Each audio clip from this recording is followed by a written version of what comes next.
Okay, today I'm going to touch on some of the Hebrew nuggets. I'm going to put out some questions out there. What language was the Messiah supposedly have spoken on the cross? What language did the Messiah supposedly spoke on the cross? When you read the Bible in the account of the crucifixion, what did he say? He said, Eli, Eli, lama sabachthani. I just spoke 100% Kosa. Number 2, what language did God supposedly have written on the wall in the book of Daniel, chapter 5? Mene, mene, tekele, umfanzili. What language is that? 100% Zulu. When the Messiah spoke to the little girl, when he healed the little girl, what language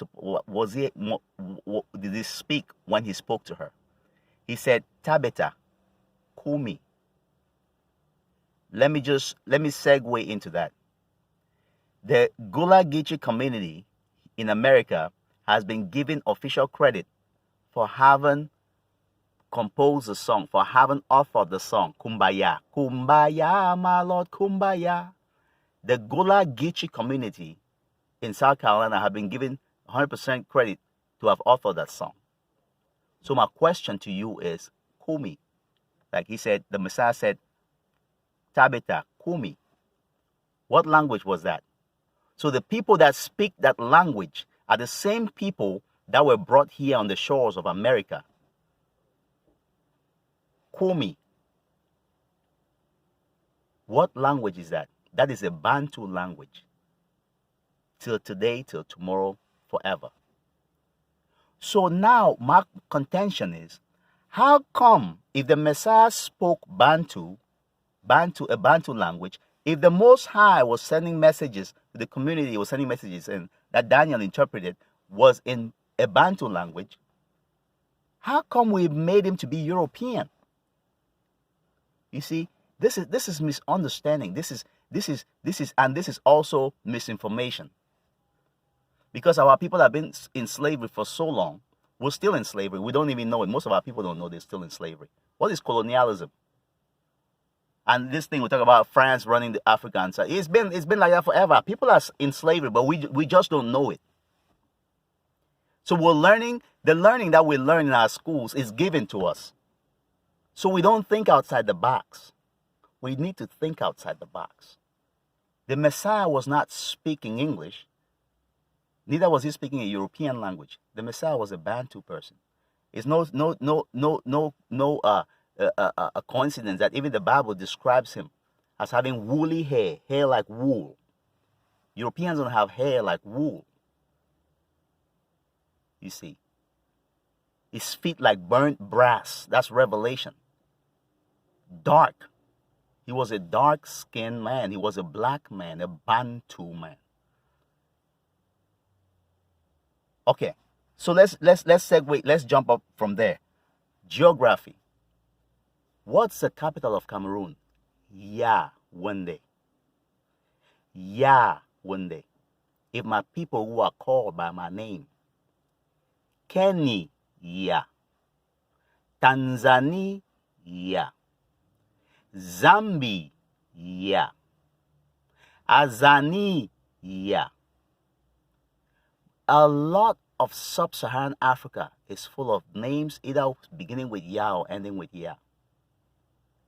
That's why even there's a prophet in the Old Testament called Zephaniah.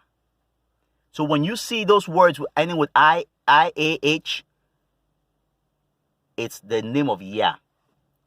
It's just a play of letters, but the phonetics, the pronunciation of it is Ya. Zachariah. You see, that's why my people who are called by my name, there's a people that are called in the name of that people, the name of God features in it. Okay. So you go to sub-Saharan Africa, especially in Central Western Africa, you will see Yaoundé. Ayuda, Wida with a WH, and Wida with a OU, and even Soyuda, Sudan was the soil of Judah. Look at Google Hausa Translate. Let Google tell you this. What Soyudan means. It was Sudan. A lot of us, even the Bayangis and the tribes in Bamenda have a history, like the Bali. They said they migrated from Sudan. We came from Sudan. The children of Judah, when Judah was destroyed by the Romans in 70 AD, our people ended up in sub-Saharan Africa in these places. That's why even us in Biafra, we don't have a history to have been there for more than 100 years. We migrated into those places.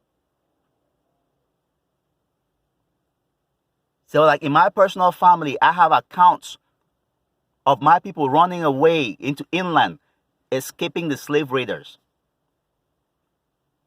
So then, if the Messiah was a Bantu, how come some people say, oh, no, he must be light-skinned, brown skin, because that's what's in Northern Africa? Well, hey, Northern Africa until recently was overrun by the Ottoman Turks. And the Ottoman Turks who came from the Romans. The Romans were there. That's why he called that city up in Egypt, Alexandria. Alexander the Great put his name on it. There were Greeks there. And then the Romans came there. And then up to recently, the Turks came there, the Ottoman Turks. And then the British and the French and the Europeans. That's how you see the population up in Northern Africa being light-skinned like that. So we need to open our eyes. Because our history, since we went into slavery, our history is not well recorded. But we need to open our eyes to see these things. So look at the customs of the people that are the biblical people, and look at the customs of our people. What people do you know on earth that would marry a woman with a bride price? The Bantus. That's what we do. You go see the parents and you pay a bride price. That's what Abraham did concerning his son Isaac. He put a bride price and said, hey, go find me a girl for my son. That's how we've been doing it. What people do you know that were doing circumcision? That was supposed to be a sign between Abraham and God forever.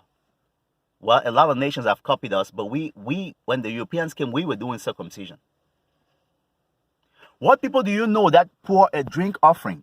This libation thing, when you go to all our lands, you see them pour a libation.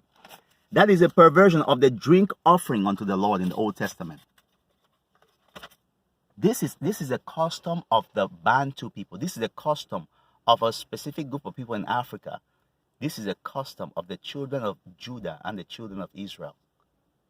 The Bantus are the Israelites, the children of Israel. And a lot of our northern tribes relatives are the southern eastern Bantu people. When you go into the DNA of most of the diaspora, you see, oh, Benin, Togo, Cameroon, Congo, Nigeria, they're speaking about Judah. That's the Judean settlements. And then you hear something in their DNA like Southern Eastern Bantu. Those are the northern tribes that were separated from us about 700 years. Those are the Southern Eastern Bantu. Thank you very much.